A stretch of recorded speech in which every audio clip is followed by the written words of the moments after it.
Christina. And I'm Layla. Welcome back to our channel, Elementary My Dear, where we make nutrition science easy for you to digest. Today we're talking about fresh versus frozen produce. Should you be choosing frozen vegetables and fruits? Or should you be avoiding them? And make sure you hit that subscribe button so you never miss one of our videos. As part of today's video, we're going to be using some frozen produce to make soup. Full disclosure, we were going to do a cook-off of like, who can do this faster, the fresh or the frozen? And then we talked about it and we're like, it just seems like so much effort. I do not want to deal with this. I know, right and now. peeling it is such a pain in the ass. And it takes a long time too. So we were just doing the frozen one. Thanks, guys. This kind of highlights one of the main benefits of frozen produce, right? That was going to be like the main point that we were going to get to at the end when like the one person's just standing there while the other person's still like peeling. But we're going to make butternut squash soup with frozen butternut squash. There's some things you make and the vegetables you're like, these were definitely frozen, but I feel like butternut squash soup is a good one. I actually use frozen vegetables, just roasting frozen vegetables with like oil, salt, and pepper and whatever other spices.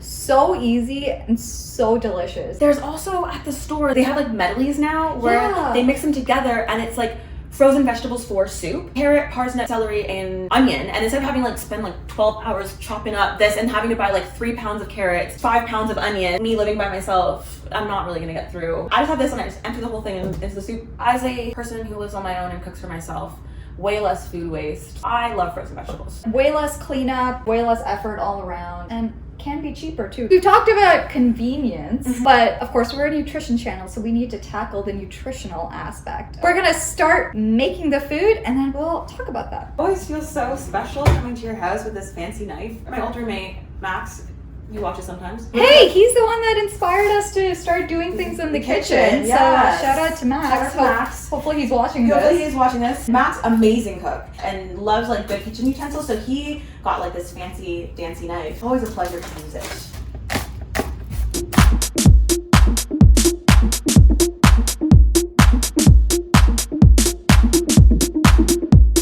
Butternut squash and spices and onions Cooking, and they smell so good. it smells good. It's cooking. Shall we talk about the nutritionals? I think there's often a misconception that frozen foods are less nutritious than fresh. I think one of the big concerns is like the nutrients because vegetables are one of the most important ways that we get in important vitamins and minerals. And so there's a lot of concern that freezing them is going to completely ruin the nutrients that are in there. But surprisingly, what actually happens is they freeze them when they're at their peak ripeness. Compared to fresh produce, where oftentimes they're harvested way before they reach the optimal ripeness, and that peak time tends to be when they're also the most nutritious. And when you freeze something, all the enzymes and biological processes that are happening inside slow down. It slows down the degradation process. So when the fresh produce get harvested weeks, sometimes even months before, in a lot of cases, the frozen foods actually have more nutrients than the fresh. So there is one exception to this, and that's something like vitamin C. As part of the freezing process, they actually often blanch the vegetables. They take the vegetables and they put it in really hot boiling water for a very short period of time. The reason they do that is to kill some harmful bacteria and basically, again, slow down the degradation process. Vitamin C is very heat sensitive and water soluble, and therefore some vitamin C does get lost. The thing is though, is vitamin C is very heat sensitive. So it's a vegetable that you would normally be cooking. You're not gonna lose too much more vitamin C than you would just cooking a vegetable that's fresh. On a larger scale, frozen vegetables, really good source of nutrients. On the whole, frozen vegetables, really, really good option.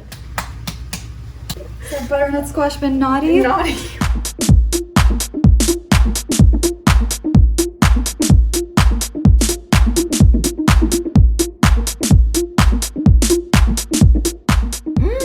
That's quite nice. I wonder if we did cook with squash enough though. Kind of grainy. It's a little grainy. This tastes really good. It tastes really nice. I think the graininess is more about maybe not blending it enough. So this would have taken us a solid like maybe 45 minutes longer if we used the fresh squash. Most people know that fruits and vegetables are a very important part of a healthy diet, and a lot of us aren't getting enough, and I think often the reason is, not having enough time to cook them, hassle.